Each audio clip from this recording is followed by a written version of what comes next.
Launch Radio Live. Let's go with episode 2 today, right? Because last week was episode 1. Even though I've done quite a few episodes, we're just kind of starting over on this with the numbers. So we're going to go with episode 2 and just roll with it. Because that's what we do around here at Launch Radio. Here at Launch Radio, we are the future, and the future is Launch Radio. My name is Jeff Pilkington. I hope everybody is doing well out there in Facebook land, Twitter land, YouTube land, TikTok land, Instagram land, wherever you are in all of these crazy, crazy social networks. I hope that things are going well. I'm here today to discuss some things. I just ripped off a tweet marathon. I mean, I'll sit down and have to go through this and do the news for free because literally there's so much happening and people have trouble seeing what's important. Here's let's this is about ADD because I want to mention this. I know we talked about ADD last night, and I'm going to talk about it a lot going forward, just off and on. But one thing I notice about it is I'm really bad at figuring out what's important in my personal life and in organizing my personal life. ADHD struggle with that because, like I said last week, we're into interest, challenge, urgency, and novelty. Those 4 things motivate us. Importance does not. It's not a thing. In our lives, as ourselves looking outward, importance isn't a thing. It doesn't process. However, ironically, I seem to have a deeper understanding of what's important in the world as a whole, which is why I do news. If you couldn't figure out what's important in news stuff, it would be very hard to do it. But for some reason, when I look at it, I just see I can pull it out really quick.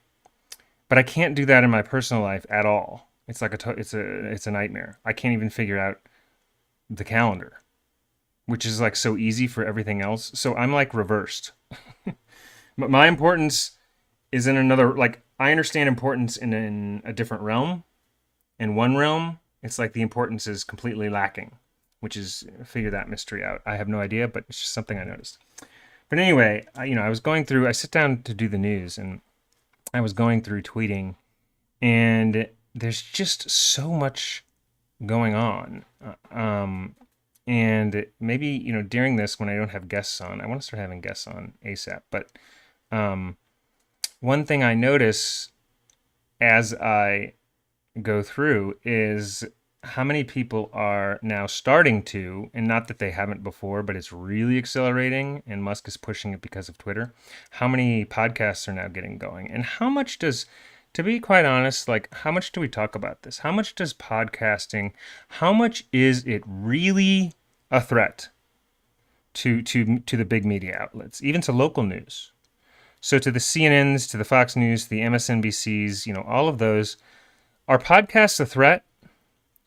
Because I look at, it's very interesting what's happening with Tucker Carlson, because here is one of the biggest, what do you call it? Corporate media, mainstream media, whatever people call it, one of the biggest names out there who fired, left, whatever happened at Fox News, and he started his own podcast on Twitter. It will be very, very interesting to see the response over time of him on Twitter podcast versus on Fox News. Because, and Taylor Lorenz, who's a fantastic journalist, Taylor Lorenz takes a big hit for some reason. She's a great journalist. If I were to make a top 10, she would be up there. Some of the people that are the best journalists take the hardest criticism, but she's wonderful. I mean, I have nothing bad to say about Taylor Lorenz from my experience seeing her, but she's really good. She's really, really good at what she does.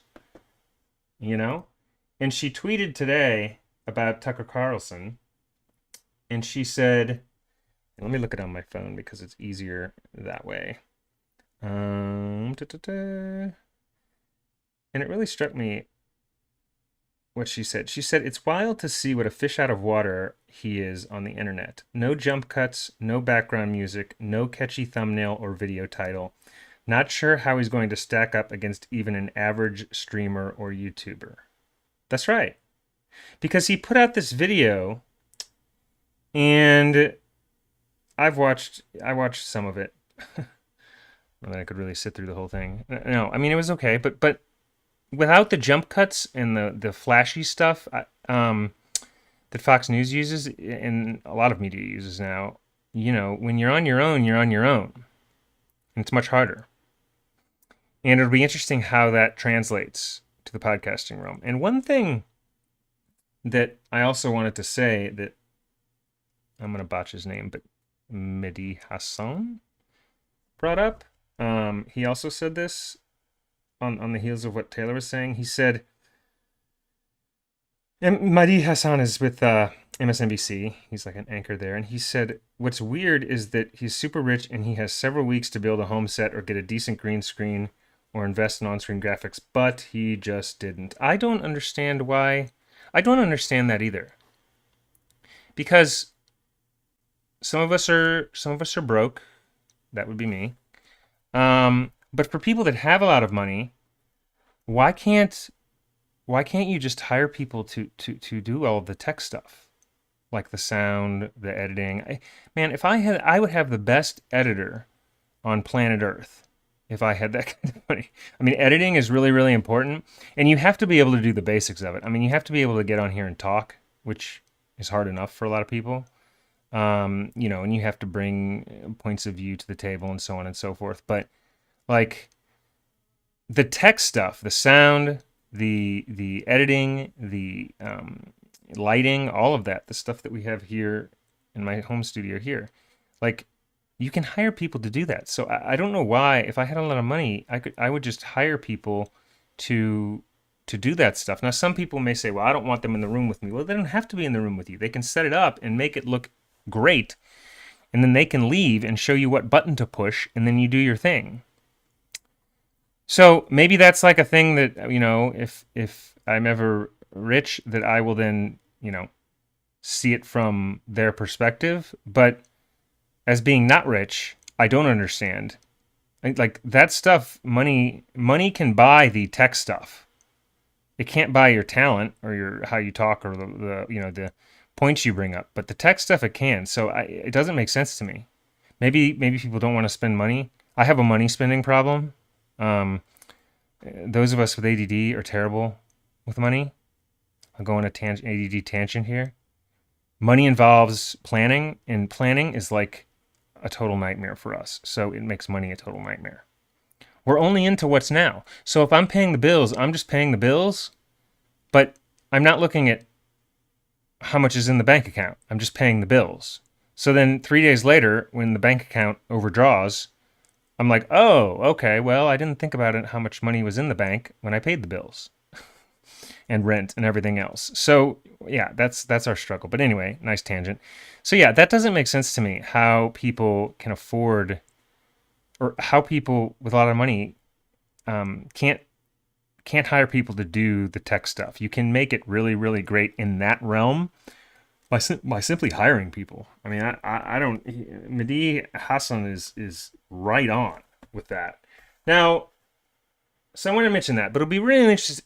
It will be really interesting to see how these podcasts translate over to going up against different mainstream sources. And it's especially interesting because Tucker was in a mainstream source and now he's not.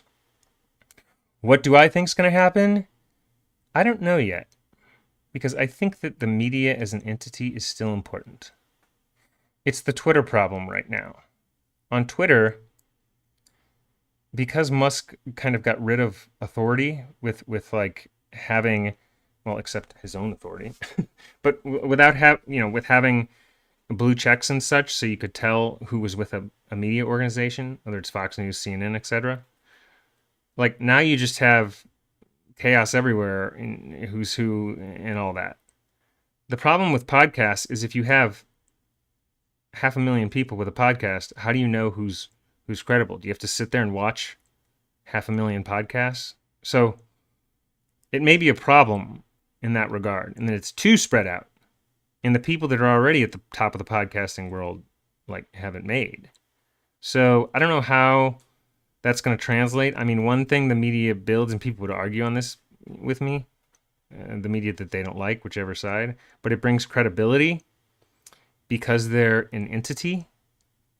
I mean, do you go to an entity to get the news, or do you watch a certain podcast, or do you watch a million podcasts? I mean, how does it break down? So I think that's going to be very interesting to see how that develops over time. It will be very interesting to see what happens with podcasting. So that is the first thing. Let's see what else we got here, because I've just got a list of topics here. I wanted to talk for a minute. Well, first of all, let's talk about this Apple thing real quick. Apple's releasing this headset, a virtual reality, where you get people in the room. So you talk to people and they look like they're in the room. Google did something I talked about a couple weeks ago. Google had a version of this too. But what I don't get about virtual reality is why are they assuming that we want people in the room? Like, I don't want people in the room when I talk to them. I don't even like talking on the phone. Like, I don't like talking to people on the phone, much less having them in the room. Like, I like texting the best. Maybe I'm a hermit or something. I don't know. But Apple does this big presentation about the glory of virtual reality, and it's like, why do you think everybody wants that? Because I'm so sure everybody does. I mean, if you want it, great. But to me, it just looks, I just don't get it.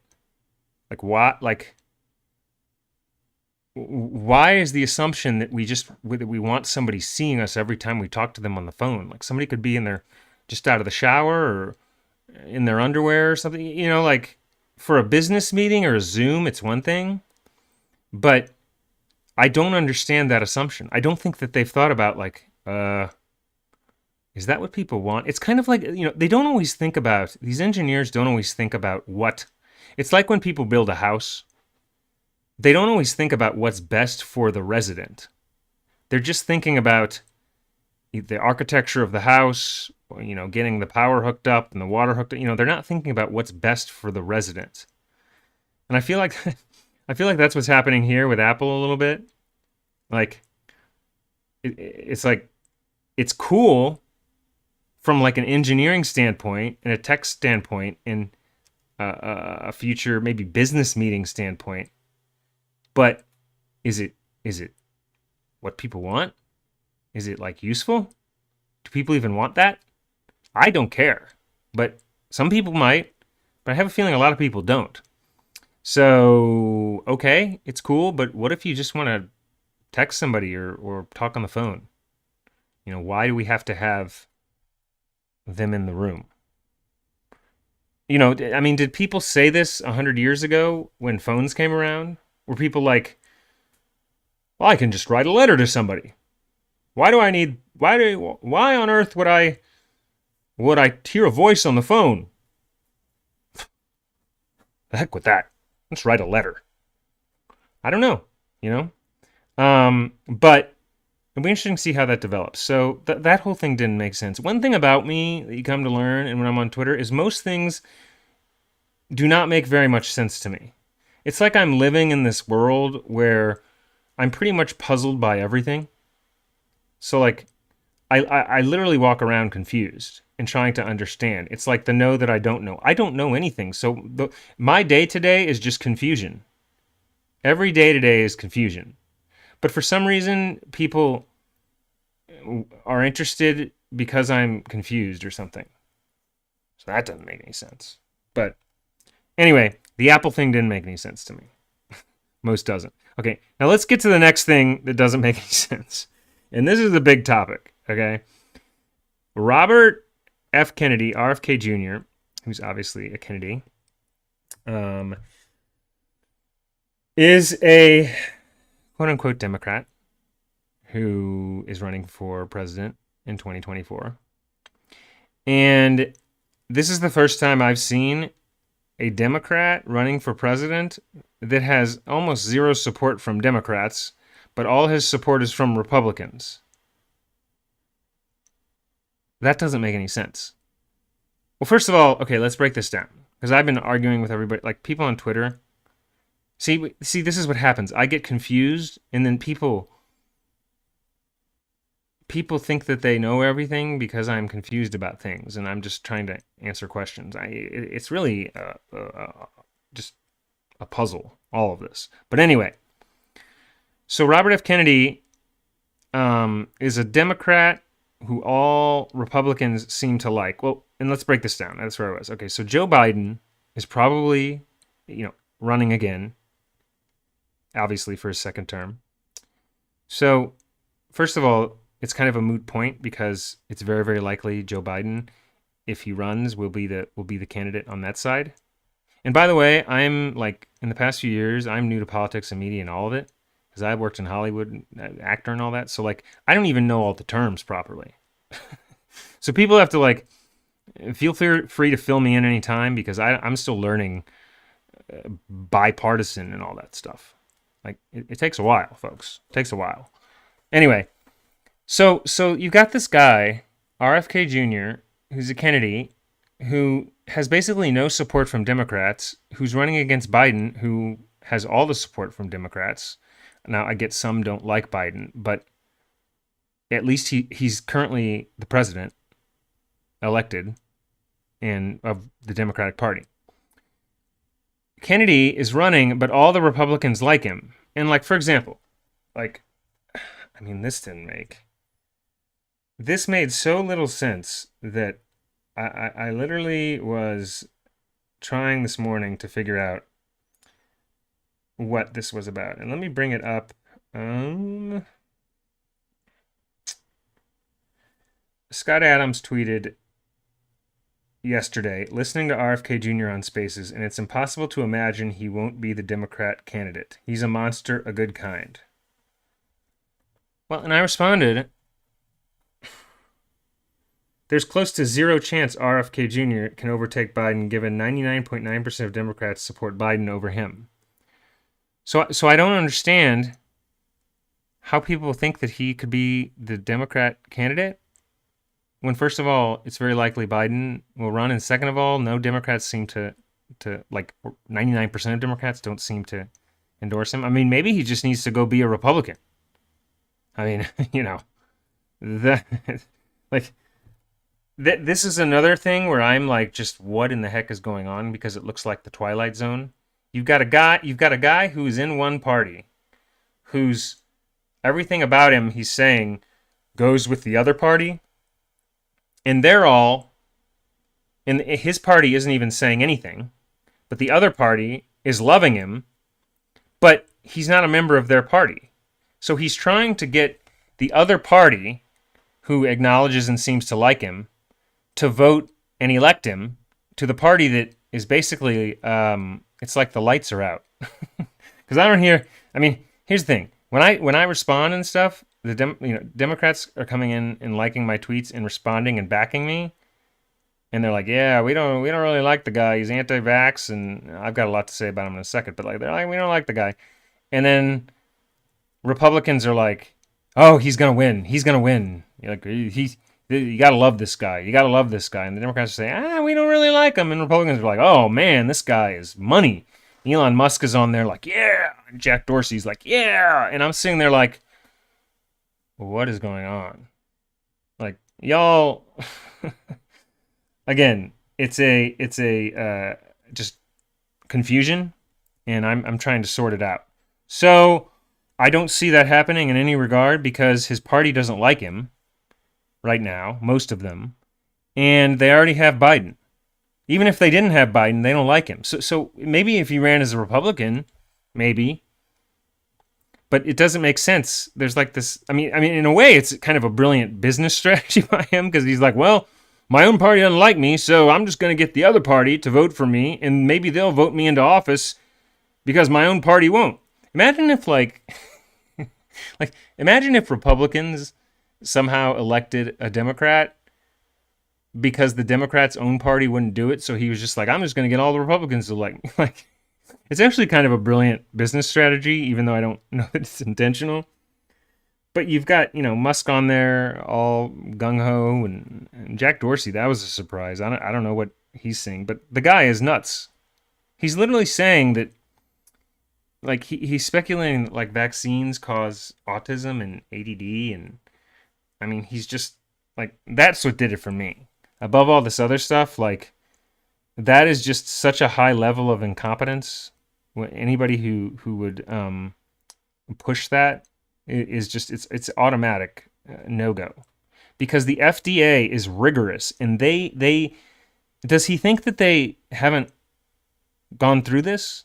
And here's the other thing: when he shares this stuff, he went on with Musk. First of all, he went on Musk's Spaces yesterday. Okay, they spent the first 25 minutes of him flattering Musk.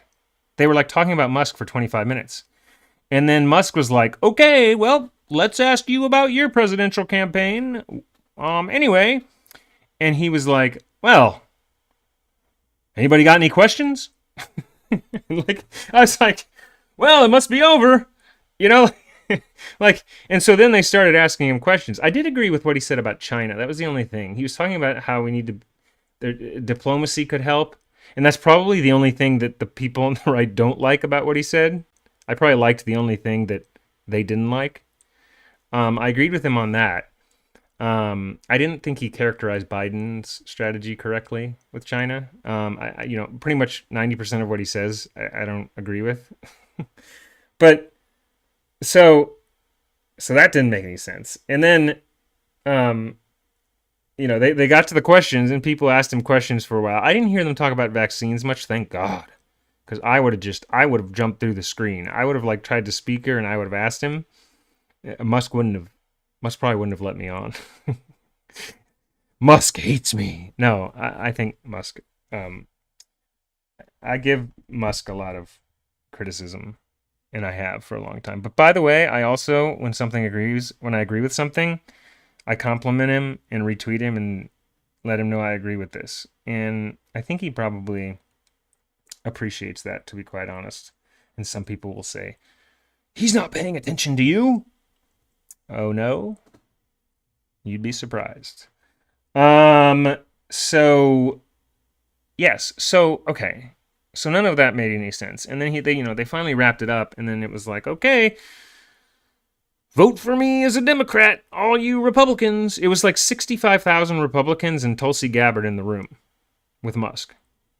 I think Tulsi Gabbard's an independent now, quote unquote. I don't know, but it was ironic. It was Tulsi. It's like this isn't as extreme in this way, but like, it's like if the Democrats were wanting to elect like Liz Cheney or something as Republican president, or Adam Kinzinger. They're not as extreme as Kennedy is, but it's kind of like there's this Twilight Zone thing happening, and it's like none of the, I said this today, it's like none of the people in my comments see the Democrats like backing up what I'm saying and liking the tweets and endorsing what I'm saying, and then Republicans are just like, what are you talking about? A lot of Democrats love him. Like 20% of Democrats love him. 20% of Democrats love Robert Kennedy Jr. Are you crazy?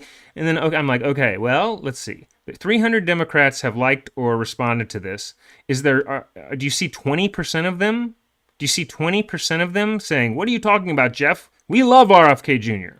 I saw one tweet from a left person that liked RFK Jr. So that would confirm that it's about a little under 1%, which is what I speculated. Based on what you see on my feed, too, it's like a little under 1% of Democrats like him. So the hallucination is over, folks. I don't know what else to say on that, except that's like, the guy is, if I had to be honest, I think he knows he's not. I think he's just on a PR run. Like, I think he knows he's not getting elected. He's a Kennedy. He knows what goes on inside the Democratic Party. He knows the Obamas. He knows the Clintons. He knows the Bidens. I have a feeling he already knows, like, the deal. But it is humorous that all the Republicans seem to love him, because he doesn't seem to be a Democrat to me, but what do I know? Anyway, Next topic. Okay. What else do we have here? There's just so much. Maybe we'll go. Oh God, we've already been going like almost 30 minutes. Okay, another 10 minutes, folks, and like I gotta. What's up, Johan? I see Johan's here. Let's talk about. I know we wanted to talk about attachment theory. Robert F. Kennedy Jr. What else do we have here? Yeah, I can look on here. Sorry, I'm a little bit off kilter. Political tribes. Yeah, let's do political tribes, and then we're gonna do a bit of it on attachment to kind of do some different stuff. And then I'm gonna talk about Mandela Effects for a second because I need to get back to doing those videos. Johan remembers. Mandela Effect was so much fun. We'll get to that in a second. As far as political tribes, I want to talk about political tribes for a second. I see Robert F. Kennedy just looks red and orange to me. And what I mean by that is it's my belief. Somebody was asking me about this today. And one of the two people I was interacting, I forget her name, but she saw the like wider lens, and the guy didn't. But basically, all people need to know is there's 4 political tribes worldwide, and it's the far right MAGA, which in the United States it's MAGA, but elsewhere it's probably classified as different things. I just classify it as MAGA because that's kind of what it is. It's ironic because this is another side tangent. Get ready. Trump's personality is what's the extreme. Trump's policies are actually like moderate Republican, as are DeSantis. The Democrats just get triggered by their personalities. Mike Pence and Vivek and those people are way more extreme, like policy and belief-wise, than Trump and DeSantis. It's like they're like the Biden of the right, kind of, except Trump has this extreme personality, which makes the left hate him more. But his policies are just right-wing, But he blows it up, just to get under people's skin. But anyway, yes, so you have the far right, and then you have Republicans, standard Republicans, and then you have, we'll call it moderate Republicans, and then you have moderate Democrats, which is blue, and you have progressives, which is green. Progressives, green, moderate Democrats, blue, moderate Republicans, red, and the far right, I decided to give them the color of orange because of Trump. But you can give them whatever color you want. That's what I do. So you got orange, red, blue, green. That's all you ever need to know about politics. And I know I'm not some like political, historian, what is the word? Like political researcher or whatever. I just do it based on what I see. But that is what I see, folks. There's 4. And on that note, I don't see the blue or the green in RFK Jr. I hate to say it. He's just a Kennedy who happens to be a Republican. But because he's a Kennedy, he's a Democrat. But he's not really a Democrat. And it's not my thing to like tell people what they are, because if he says he's a Democrat, fine. He's a Democrat. But if I were like guessing or betting my life on it, which is I'm always guessing, he doesn't look like a Democrat to me. He looks like a Kennedy who happened to get the beliefs of the other side. The genes fell a different way, and this happens in families. So that's what it looks like to me. I see these colors in my mind's eye when I see someone. When I look at someone's Twitter profile, somebody said it's called synesthesia. I don't know anything about that. But when I see someone's Twitter profile or look down it, or when I start hearing someone like talking about things in public, one of the 4 colors like shows up in my perception in the mind's eye, and I like can get a really good grasp on who that person is, like where they are, where they fall on the political spectrum. Most people are just one of the 4 parties. There's then some that are 2, and getting to 3 is more rare, and 4 is almost unheard of. I only know of 1 or 2 people that are all 4. And all 4 parties have their own beliefs, they have their own values, they have their own language, I mean, literally, it goes pretty deep. And being wired with all four is so rare. I see two quite a bit. I see, one is everywhere. I see two quite a bit. And some of the combinations are more rare. Like I see people who are progressive and Republican. That's a pretty rare combination, but there's people I follow that are it. Um, in the far right and progressives, call the far left progressives, they get along on more than people think. They believe they'll go apart against the media. The liberals and the conservatives love their media. Progressives and the far right are like, screw that damn media, we're going to go at them. They will burn the place down for what they want and not look back. They do agree on that philosophy. So, there's other things too, but that's like an example of one thing they agree on. It's just kind of a no holds barred, which I kind of like actually. That no holds barred. That's kind of what they go for. While the other moderates are like, calm down, and that's another illusion that's happening that I want to talk about real quick. That both sides do, and then we're gonna do attachment and Mandela and get out of here. One of the illusions that happens on both sides is both sides think that the other party has gone wacko, has gone like extreme. Oh, they're so extreme. Like Musk talks about the woke mind virus and the left has lost it and they've gone extreme, and he gets together with Bill Maher and talks about it. And no, none of that's happening. The liberals are still the liberals. Reality, the Democrats are still the Democrats, believe it or not. And what's happened is, because of social media and the internet, the far left, aka progressives, now have more of a voice than they ever had. And because they really go after what they want, just like the far right does, it creates this illusion to the more moderates in both parties that like the other side has gone off their chair. When really all they're seeing is just the more extreme voices who are louder and more aggressive, and the calmer sides of the parties just aren't saying anything. See, we used to be, when you had just the TV or the radio, the moderates could kind of keep the extreme side of their parties like at bay. But now that you have the internet, that doesn't happen, so the loud voices are loud. And so it makes it look like, it creates an illusion for the other side that the party's lost its mind. And nothing like that's happening. And when I say that, people scream at me. And I don't mind when people scream. Come on, like, have at it. Let's go. 10 rounds. Rocky. But nothing like that. Nothing is happening like what they think. There's no there's the more extreme sides of each party just have a voice because of Twitter and the internet. Liberals are still liberals and conservatives are still conservatives. Now, have some moderates joined the more extreme sides because those have more voice? Probably. If the extreme sides were like 10% before, maybe it's 15% now. So a little bit they've grown. Sure, because they're hearing those voices more and some people get sucked in more.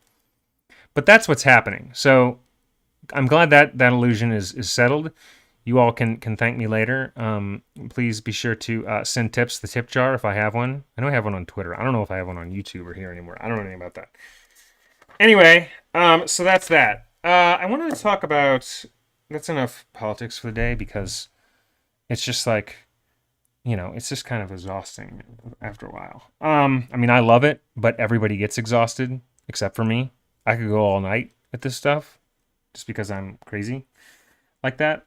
Anyway, I wanted to talk about attachment for a minute. I want to talk about attachment for a minute because it's very interesting in that a friend of mine sent this to me, this girlfriend of mine, and that I've talked about this I've written columns on it and talked about it in top podcasts, but I'm just going to touch on this today. But everybody has an attachment style is basically what the theory is. And there's this book called Attached, which is written by Uno momento. Attached book. It is written by Attached.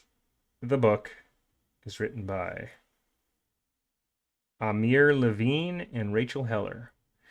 And basically, the theory goes that there's 4 attachment styles. Now, this isn't like love language, because love language, I don't really believe that's a thing. Side tangent. Whenever I go on one of my ADHD side tangents, we need like a buzzer so that you know it's a side tangent real quick. The side tangent is love languages look like BS to me because there's like physical touch, acts of service, gifts, and isn't it like communication or like words or something? Words of something? Like, you could say any of those about anybody. Like, it's like astrology. Like, you kind of like make it. And like, doesn't everybody on Earth, like everybody when you're in a couple, like physical touch is like a thing? Is it not a thing for some people? Some couples? I don't know, but like it just looks like astrology to me. So that's interesting. But okay, we're back from the side tangent. So attachment is there's basically this theory that there's 3 main forms of attachment, which are secure, anxious, and avoidant. And they believe that originally it was like half the public is secure and the other half is anxious and avoidant. But they now think that the anxious avoidant crowd is growing. Certainly in LA, I mean, we don't have any secure people here. I mean, it's probably like 90% anxious and avoidant in LA. Basically, anxious are here. I'm just going to read a couple of these to you. I'll just read all 4. And here's what you got to know: there's secures. They all pair up and get married, and they're secure and healthy in relationships, while the anxious and avoidance are like going off the wall. Now, the one thing to know first is you've got secure and then you've got anxious, and then the avoidant has 2 categories within it: dismissive avoidant and fearful avoidant. Okay? Secure. My family supports me, responds to me warmly, and encourages me to explore. I feel lovable. I have learned I can rely on myself and others. That's natural. Anxious. So as I read these, if you are this way or have a partner that's this way, you'll know just what I'm saying because, yeah, it's very, you see this, you see it a lot. Anxious. I crave more closeness and attention from my family. I feel my emotions intensely and need a lot of reassurance. I feel unlovable and fear abandonment. So now we have that secure. We did secure, and that one was anxious. Now we'll do the 2 avoidant types. Dismissive avoidant. Because of how my family functions, I have learned to rely on myself. I deal with my emotions on my own and don't ask others for help. That's dismissive avoidant. Fearful avoidant. Because of an inconsistent or unpredictable family life, relationships feel confusing. I don't know who to rely on. I crave closeness and fear abandonment. So these are all so common, and basically what's interesting about them is you do start to see it in people, and there's debate about how much it comes from if you're born with it, if it comes from childhood, or a combination of both. But they do say attachment style is very hard to change. And what ends up happening is secures pair up, and the anxious and avoidance all go for each other, because anxious and avoidance going for each other, the other ones confirms the beliefs of the other about what a partner is supposed to be. Because the avoidant people are avoidant because they likely had a parent or such who was very anxious. So like, even though the anxious person, it's like toxic for them, it feels natural because of what they grew up with. So these anxious avoidant couples are the couples you see they're like always arguing, or it's always like back and forth, because they're like reliving their family again if they had childhood trauma and such. While the anxious goes for the avoidant because the anxious is anxious because of the avoidant, because they had parents who didn't hug them enough or pay enough attention to them. So the anxious is just finding what reminds them of how their childhood was, how their parents were, and it feels natural to them. But that doesn't mean that it's healthy. And people confuse, this final thing I'll say, people confuse, I've written columns on this, but yes, I actually do know psychology a little bit. People confuse what attachment is. It's like in physics when there's like speed versus acceleration. It's easy to like mix it up. Attachment has nothing to do with like how you connect to people in the world or how social you are or anything like that. It's strictly under a romantic relationship and how you attach to a partner. It's very specific. So you could be the most outgoing person on planet Earth and be extremely avoidant in how you attach to people. That's the key. Okay. So I think there's tests online. Go check out that book. Go find out what your attachment style is because it's very interesting stuff. Let's wrap up today with, God, we've gone 50 minutes again. Mandela Effects. I want to do a video again soon. If you haven't seen what Mandela Effects are, they're so interesting. Berenstain Bears, which I grew up with reading Berenstain Bears. It's now when you look at it, it's Berenstain Bears, like stain, Stain. I always remember it Stein, Berenstain. Apparently, the universe flipped upside down and it changed, or it's just false memories, which is what I think it is. But some people say it's the multiverse or whatever. I don't know. Maybe it is. Johan talks about that. But yes, I feel like what is happening there is a phenomenon, and I think it relates to the internet because we're able to like see things now. I feel like the internet causes more false memories actually because of the speed of content coming through. But there's lots like that. There's like the Monopoly guy. People think he had a monocle. He never had a monocle. You know, there's like Cliff Notes. People remember it as Cliff Notes, which is what I remember it as. But it's actually Cliff's Notes. It was always Cliff's with an S. Cliff's Notes. If you Google it, it was apparently always Cliff's Notes. I don't remember that at all. Like, let's see if there's just like, let's see if I can find like a few more. And it's a phenomenon that came from the Nelson Mandela. It's called the Mandela Effect because of Nelson Mandela. People remember him. Let me see if I can find the reason.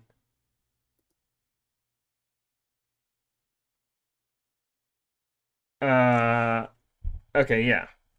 It comes from Nelson Mandela, in that Fiona Broome, a paranormal researcher, coined the term to describe collective false memory. That's what I think it is, collective false memory. When she discovered that a significant number of people at a conference she was attending in 2010 shared her memory that Nelson Mandela had died in prison during the 1980s. In fact, the former president of South Africa was released from prison in 1990 and was very much alive at the time of the conference. So she believes it's like a group. She coined the term, this Fiona Broome, and she believes it's like a group false memory. Some people think otherwise. I don't know. But let's look at like a couple more. Let's see. Oh, there's going to be so many up here. Yeah, you've got like, oh, that's a big one. Fruit of the Loom. Remember the cornucopia?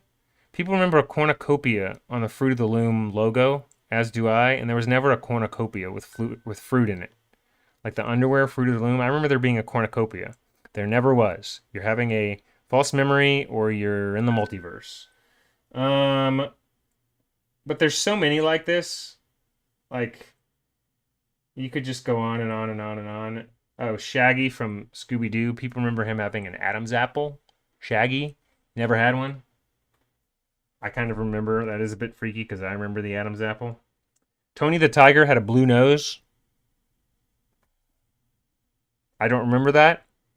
But he has a blue nose now from Frosted Flakes. They said he always had a blue nose.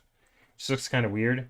But anyway, maybe I should just make a video and go through like go through a lot of these again. I was one of the earlier people doing them. I did like 50 videos. You can see them on my YouTube channel, which I'm on right now, among other places. I did a lot of them. So check out my Mandela Effect videos. Maybe I'll do one eventually. It was a few years ago. I kind of did all the Mandela Effects. Maybe there's some new ones, but I went through most of them. So check that out. Thank you all for coming here today. We went, 45 minutes? Yeah, about 45 minutes. It was fun.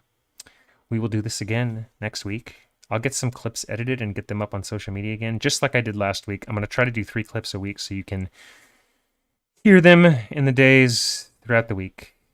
And we'll continue from there. Episode 2, Jeff Pilkington here at Launch Radio. We're the future, and the future is Launch Radio. Thank you all for stopping by. Peace.